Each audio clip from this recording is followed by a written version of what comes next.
अभी जो हम लोग क्वेश्चन करने वाले हैं ये भी नॉन होमोजीनियस डिफरेंशियल इक्वेशन का क्वेश्चन है और इस डिफरेंशियल इक्वेशन में राइट साइड पे हमारे sin 3x है।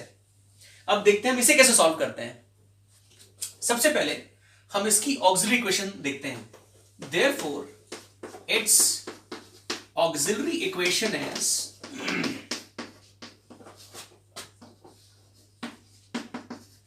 अब ऑक्सिलरी इक्वेशन क्या होती है? वो चीज जो y के साथ मल्टीप्लाई में होती है, and that is D cube minus D square plus 4d minus 4 is equals to 0। क्योंकि मेरी d की पावर 3 है इसलिए मुझे d की 3 वैल्यूज मिलेंगी जो कि मुझे ढूंढनी है। तो मैं इसके लिए हिडन ट्रायल मेथड का पहले इस्तेमाल करता हूं and which is followed by synthetic division. तो अगर मैं d की जगह पे दोस्तों 1 पुट कर दूं तो ये पूरी की पूरी इक्वेशन 0 बन जाती है। करके देखते हैं। 1 1 प्लस 4 माइनस 4 1 प्लस 4 बन गया प्लस का 5 और माइनस 1 माइनस 4 बन गया माइनस का 5 विच इज इक्वल्स टू 0। तो इसका मतलब d is equal to 1 is one of the factor of this equation. तो अब हम करने जा रहे हैं सिंथेटिक डिविजन। जब हमें कोई टुकड़ा मिल जाता है तो उसके बाकी के टुकड़े ढूंढने के लिए हम लोग डिवीजन का इस्तेमाल करते हैं। अब हमने इसमें ध्यान ये देना है कि किसी के भी कोफिशिएंट को हमने छोड़ना नहीं है। डी क्यूब का कोफिशिएंट क्या है? 1 है, तो we will write 1 here. D square का कोफिशिएंट है -1, डी का कोफिशिएंट है प्लस का 4 और कांस्टेंट है माइनस का 4। अब क्योंकि ये 1 मैंने फैक्टर ढूंढ लिया तो हम इसको यहां पे लिखेंगे और ऑटोमेटिकली मेरा यहां पर क्या आ जाएगा? 0 आ जाएगा। तो देखिए जो पहली टर्म होती है सिंथेटिक डिवीजन में हम उसको एज इट इज यहां पर लिखते हैं। 1 1 जा 1, इसको ऐड करिए कितना आ गया? 0। 1 0 जा 0, इसको ऐड करिए कितना आ गया? प्लस का 4। 1 4 जा 4, इसको ऐड करिए कितना आ गया? 0। अब मेरे पास कितनी टर्म्स रह गई? 1 2 3। तो इन तीनों टर्म से जो इक्वेशन बनेगी उसमें d की पावर कितनी होगी? 2। तो d स्क्वायर का कोफिशिएंट क्या है? ये वाला 1 है। d का कोफिशिएंट ये है, इसका मतलब d लिखने की जरूरत नहीं है। और कांस्टेंट कितना है? प्लस का 4। तो ये बन गया d square plus 4 is equals to 0। अब मैं यहां से d की बाकी की दो वैल्यूज निकालूंगा। तो यहां से क्या बन गया? d square is equals to -4 और d की वैल्यू कितनी आ गई? Plus -2 iota. अगर आप ध्यान दें तो मेरे पास d की 3 वैल्यूज आ चुकी हैं। First is 1 and second and third is plus का 2 आयोटा एंड माइनस का 2 आयोटा। लेकिन जो ये वाला फैक्टर है, ये दो फैक्टर्स, ये कॉम्प्लेक्स नंबर की फॉर्म के हैं और जिसका सॉल्यूशन बनाना मैंने आपको अपनी प्रीवियस वीडियोस में बताया है। तो इसका कंप्लीमेंट्री सॉल्यूशन कैसे बनाएंगे? Complementary solution is equals to 3 constant 3 values, इसका मतलब 3 कांस्टेंट का इस्तेमाल करना है। तो पहले वाले को हम कैसे एडजस्ट करेंगे? c1 e raise to power 1x, जिसे हम लोग ऐसे लिख सकते हैं, प्लस इसको आप जरा ध्यान देना प्लीज, इसको इससे कंपेयर कीजिए और प्रीवियस वीडियो को एक बार देखिए, उसमें मैंने बताया हुआ है कि इसका आंसर कैसे बनाना है। तो जो ये वाला आपका रियल पार्ट होता है इसको हम लिखते हैं e की पावर 0 इंटू x, और जो आपका इमेजिनरी पार्ट होता है इसको हम लोग इस तरीके से लिखते हैं c1 का मैं इस्तेमाल कर चुका हूं, I will now use c2 cos 2x plus c3 sin 2x। दोस्तों अगर इसका सॉल्यूशन बनाने में आपको कोई भी दिक्कत आ रही है तो आप मेरे इसी चैनल पे मेरी प्रीवियस वीडियो को आप देखिए, तो आपको इस चीज की समझ हो जाएगी। अब इसको मैं थोड़ा सा सॉल्व कर रहा हूं। किसी भी चीज की पावर 0 1 होती है, तो इसलिए इस को लिखने की जरूरत नहीं है। तो ये आपका बन गया c2 cos 2x plus c3 sin 2x। तो ये मेरा कंप्लीमेंट्री सॉल्यूशन तैयार हो गया। अब मुझे इसका पर्टिकुलर इंटीग्रल निकालना है। तो इसका पर्टिकुलर इंटीग्रल कैसे निकालेंगे? पी आई क्या होता है?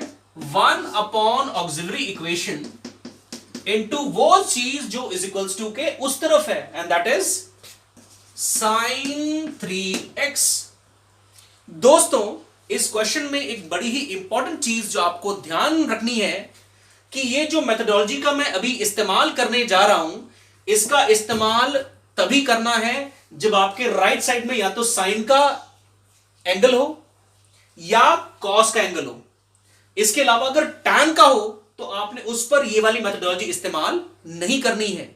मैं फिर बता दूं, जो मेथोडोलॉजी मैं अभी इस्तेमाल करने वाला हूं वो सिर्फ साइन और कॉस के लिए है, tan के लिए नहीं है। उसके लिए अलग से सॉल्यूशन बनाया जाता है। तो देखते हैं। तो मेरी ऑक्सिलरी इक्वेशन क्या बन गई, क्या है, D cube minus D square plus 4d minus 4 into वो चीज जो इज इक्वल्स टू के उस तरफ है, and that is sin 3x। तो पर्टिकुलर इंटीग्रल निकालते हैं।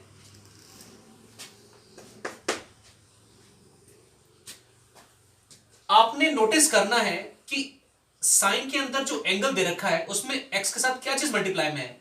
अब यहां पर 3 आपको नजर आ रहा है, तो इसको कैसे सॉल्व करना है, put D square is equals to -3 का स्क्वायर विच इज दिस।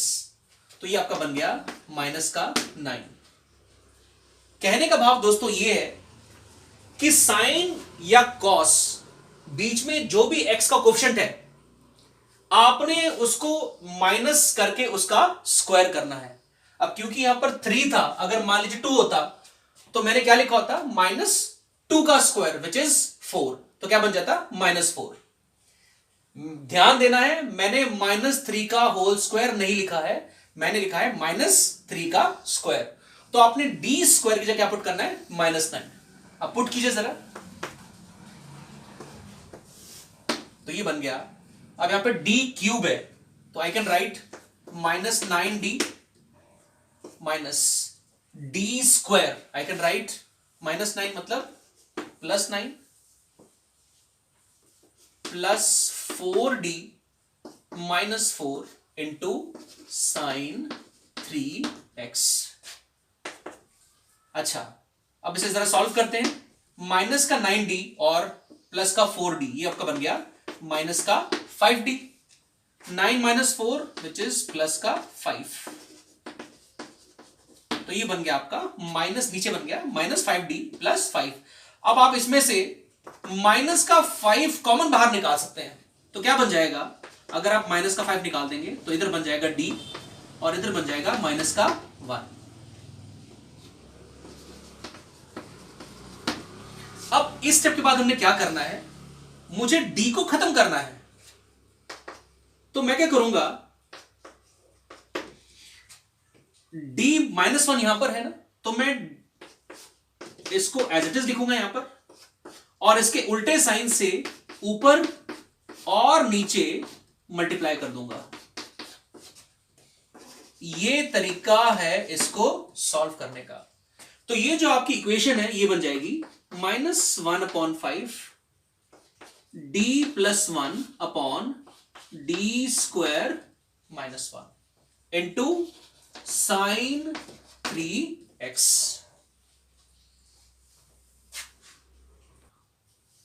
अब जैसा कि हम जानते हैं कि डी स्क्वायर की वैल्यू किसके बराबर है, -9 के बराबर, तो मैं यहां पे क्या पुट कर दूंगा, -9। तो ये बन जाएगा -1/5 d + 1 upon -9 -1 into sine 3x। तो ये बन जाएगा माइनस का 10 into -5 50 d + 1 into sine 3x। अब दोस्तों इस स्टेप के बाद मुझे एक चीज बताना बहुत ही आपके लिए जरूरी है, वो ये कि इस d का मतलब होता है d/dx, जैसा कि मैं आपको प्रीवियस अपनी वीडियोस में बता चुका हूं। तो 1 अपॉन डी का मतलब क्या होता है? 1 अपॉन डी का मतलब होता है इंटेग्रेशन। ध्यान देना है, डी का मतलब होता है डेरिवेटिव एंड 1 अपॉन डी का मतलब होता है इंटेग्रेशन। तो मैं क्या करूंगा, इसको इससे मल्टीप्लाई करूंगा, तो ये बन जाएगा d इंटू साइन एक्स, मतलब साइन एक्स का डेरिवेटिव। तो साइन एक्स का डेरिवेटिव मतलब मैं एक स्टेप लिख देता हूं, d sine 3x plus 1 into this मतलब साइन 3x। अब डेरिवेटिव का मतलब क्या होता है? इसका डेरिवेटिव करना। तो दैट इज 1 अपॉन 50, साइन का डेरिवेटिव क्या होता है? cos 3x इंटू 3x का 3 प्लस, इसका तो डेरिवेटिव मुझे करना ही नहीं है, तो मैं उसको एज इट इज लिख लूंगा। तो दोस्तों आपने ध्यान देना है कि ये मैंने निकाल दिया पी आई। तो अब मुझे करना क्या है,